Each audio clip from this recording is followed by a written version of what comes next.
శత్రు వాడి అలాగా చేసిన ఈ బీజేపీ ఆర్ఎస్ వాళ్ళకి ఓటు వేయాలి అన్న అంట మాదిగ కులంకి సిగ్గులేదు వానికి. మందకృష్ణ మాదిగ అనేటువంటి సిగ్గు శరము మానము లజ్జ లేదు. అన్నం తింటుండో వాడు గడ్డి తింటుండో ఇంకేం తింటుండో నాకు తెలియదు. ఓకే, వాడు జెన్యున్గా కొట్లాడంటే ఎప్పుడో వర్గీకరణ జరిగేది. వాడు ఎప్పుడు చూసినా చిల్లర బతికే తప్ప ఏం చేసుకుంటాడో నాకు తెలియదు తప్ప. ఓకే, వాడు జెన్యున్గా కొట్లాడుంటే ఏ పార్టీలో ఉన్నా బీజేపీ పోటీ కావాలంటే ఎందుకు ఎలా చెప్పండి. మరి వాడు చట్టమన్నా చేసిండు పోని. వాడు కోర్టు తీర్పులు ఇచ్చింది, కోర్టు తీర్పులు తప్ప వాడు చట్టమన్నా చేయలే కదా మళ్ళీ ఆ యొక్క వర్గీకరణకి. మరి చట్టం చేయమని కొట్లాడలే వీడు. Very unfortunate. హెచ్ఆర్వే బ్రాహ్మణిజం శూద్రులను ఎన్నటికీ బానిసలుగానే చూస్తుంది. ఆ విషయం అర్థం చేసుకోవడానికి శూద్రుల్లో ఒక్కరు కూడా అదే బ్రదర్ మనలకి ఏంటంటే ఈ ఏమంటారు అదే బానిస మెంటాలిటీ కానీ ఒక చిల్లర తోటి బతికేద్దాం. ఓకే, ఈ దేశము మనకు ఇంతకంటే పైకి వద్దు అన్నట్టుగా బతికేద్దాం. దాన్నే బానిస మైండ్ సెట్ అంటారు కదా, మెంటాలిటీ అదే. సో అందులోకి బయటకు వస్తలేరు. నేనెందుకు కావద్దు, నేనెందుకు ఇదిగా ముఖ్యమంత్రి కావద్దు, నేనెందుకు ఈ యొక్క ఉన్నత స్థానంలో ఉండొద్దు, నేనెందుకు ఇచ్చే స్థానంలో ఉండొద్దు, నేనెందుకు తీసుకునే స్థానంలో ఉండాలి. ఈ మైండ్ సెట్ పోతలేదు ఈ గాడిద కొడుకులకి. 1000 సంవత్సరాల నుంచి అట్లా ఉంది, అది పోతలేదు. చాలా కష్టమవుతుంది. అంబేద్కర్ గారు, పూలే గారు, పెరియార్ రామస్వామి గారు ఇట్లాంటి మహనీయులు ఎంతో ప్రయత్నం చేసినా కానీ కొన్ని ప్రాంతాల్లో కొంతవరకు సక్సెస్ అయినా ఇంకా పూర్తిగా ఈ మనువాదం నుంచి వీళ్ళని బయటకు తీసుకురావడానికి చాలా కష్టమవుతుంది. కానీ పోరాటం చేయాలి, తప్పదు. Okay, simple. వీరాస్వామి వడ్డీ సార్ మీ శ్రమ వృధా కాదు. Correct brother, thank you. Rathod బాయ్ అరే నా కొడక నీవెందుకు అమెరికా పోయినావురా నా కొడక. నేను పోయినా ఎప్పుడు పోయినరా నా కొడక. నేను 2001లో అమెరికాకు వచ్చిన. నేను 96 to 2000 ఉస్మాన్ యూనివర్సిటీ ఓయూ క్యాంపస్లో బయోమెడికల్ ఇంజనీరింగ్ చేసినాక ఎందుకు వచ్చిన అమెరికాకి. ఎందుకు వచ్చిన అంటే నా క్లాస్మేట్స్ అందరూ అప్పట్లో ఇప్పటికంటే ఎక్కువ అమెరికాకు పోవాలి, అమెరికా అంటే ఒక ట్రెండ్ ఉంది కాబట్టి అందరు వచ్చిర్రని నేను వచ్చిన. నాకు అమెరికా రావాలి, పీకాలి, ఆడేదో పీకాలి లేదు. తప్పకుండా నేను నా పిల్లలు చాలా పెద్దగా అయ్యి వాళ్ళు కాలేజీ పోయినాక పర్మనెంట్గా వస్తా. నీ ఇల్లేదో చెప్పు, నీ జాగేదో చెప్పు. ఓకే, నేను నాతో పాటు నా సపోర్టర్స్ కానీ సెక్యూరిటీ కానీ అందరిని తీసుకొని వస్తా. రోడ్ మీద కూర్చుని గల్ల పట్టుకొని కొట్లాడు. అర్థమైందా?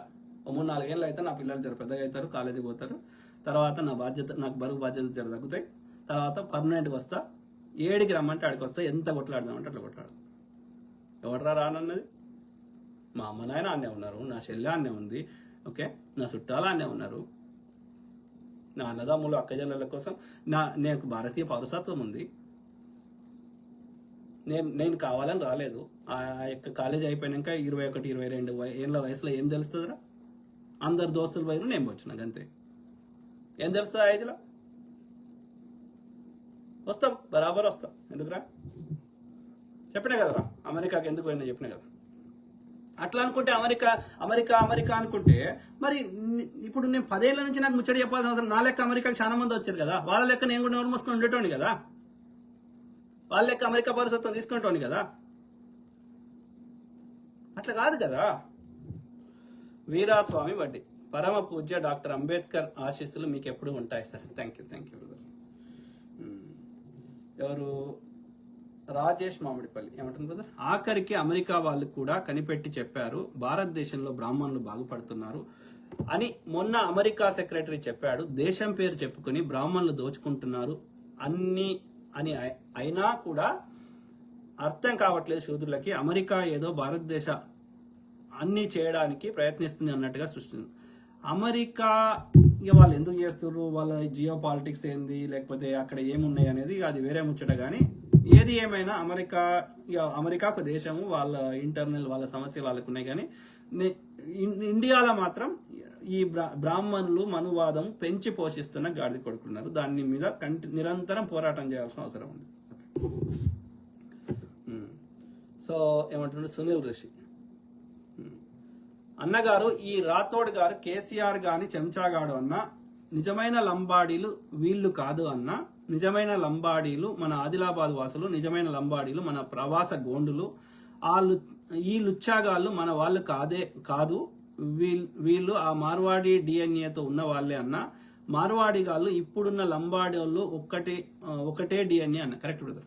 వాళ్ళే చెప్పుకుంటారు, మనం కాదు చెప్పేది. మీరు ఎవరన్నా ఈ కొంచెం తెల్లగా ఉన్న లంబాడీల దగ్గరికి పోయి అడగండి, ఓకే, వాళ్ళే చెప్పుకుంటారు మేము రాజపుత్రులము, మేము అక్కడ రాజస్థాను ఏదో చెప్పుకుంటారు. కానీ వాడు ఇక్కడ వాడని ఫీల్ కాడు. ఇక్కడ రిజర్వేషన్ ఇక్కడికి వచ్చే ఇక్కడ ఉండే మూలవాసులైన చెంచులయ్యి, గోండులయ్యి, ఈ కోయలయ్యి వీళ్ళకి రావాల్సిన అన్ని కొట్టేస్తారు. కొట్టేసి అన్ని దోసుకొని అన్ని అనుభవించి ఇక ఎస్టీలకు రావాల్సినవి మీరు చూడండి. గవర్నమెంట్ ఉద్యోగాలు కానీ, ట్రాఫిక్ పోలీసులు కానీ ఏదన్నా చూడండి, అంత లంబడోలో ఉంటారు. మళ్ళీ వాడు ఇక్కడ ఉంటాడు, ఇక్కడ తింటాడు, ఇక్కడ ఎరుగుతాడు, మళ్ళీ అక్కడ రాజస్థాన్ పాట పాడతాడు.